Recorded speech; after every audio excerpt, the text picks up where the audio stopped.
Well, we had some sport with Carlos Garcia Knight qualifying top for the finals at the Winter Olympics in the big air event.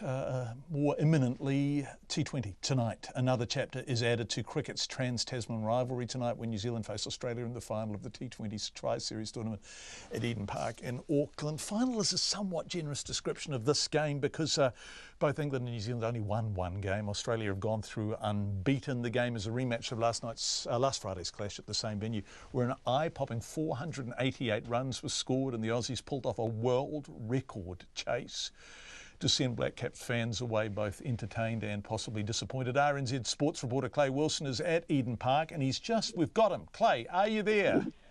Good evening, John. Yes, I am. I'm outside one of the main gates at Eden Park where the punters are streaming in anticipation, I would say. Yeah, what, big crowd expected? Yeah, I think we had 33,000 for the game on Friday, so I would say pretty close to that, perhaps not as much because, of course, this is a weeknight game and not a weekend night game, but certainly a final and New Zealand versus Australia and a nice evening, so should be another big crowd. Yeah, it pains me to say this out loud, but we've got to be honest about it. Australia are overwhelmingly the favourites, aren't they? Yeah, unfortunately, they definitely are the favourites coming into this one. They've won all four of their games to get into this final, whereas New Zealand have only won, obviously, one of their games and they got sneaked through on run rates. So Australia have been very, very dominant and certainly a T20 side on the rise with a number of players, of course, from the Big Bash League, the domestic Twenty20 tournament. I know you were telling me about this earlier in the day. It's very noticeable how they produce almost a breeding ground for Twenty20 specialists, and they've got some very powerful batsmen, some very crafty bowlers, so no doubt Australia the short odds favourites for this one. Yeah. It's a really interesting thing to watch, and I'd love your take on this, but there doesn't seem to be the usual degree of unpleasantness on the field that is often the case with an Australian team that does like a bit of sledging, and New Zealanders who rise to the occasion on that front. Has peace broken out between them? In fact, that very word was used by Australian skipper David Warner, of all people, known as a very combative player on the field. But he called the relationship between New Zealand and Australia, the cricket teams, peaceful just yesterday in his press conference.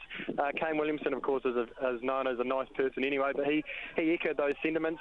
These players are playing together a lot around the world in Twenty20 leagues, and so much cricket being played that I think nowadays they do become a bit closer, and we perhaps won't see the likes of the Merv Hughes days walking down the track and the verbals that we used to see perhaps in New Zealand and Australia clashes over the years. Clay, just before you go, Black Caps coming off 2 losses. Are they going to change anything? I don't think so. There's some talk about Mitchell Santner potentially injured and went for a few runs the other night against England, but I think we're going to see the same team. They want to play 2 spinners, Mitchell Santner and, of course, Ish Sodhi. I think we'll see the same team for New Zealand. They went pretty close against England and performed okay, so pretty much the same lineup, and, of course, T20 cricket is fickle, so they very well could turn things around from last Friday night, which was certainly an entertaining game. It sure was. Clay Wilson, who was there at Eden Park, thank you very much indeed.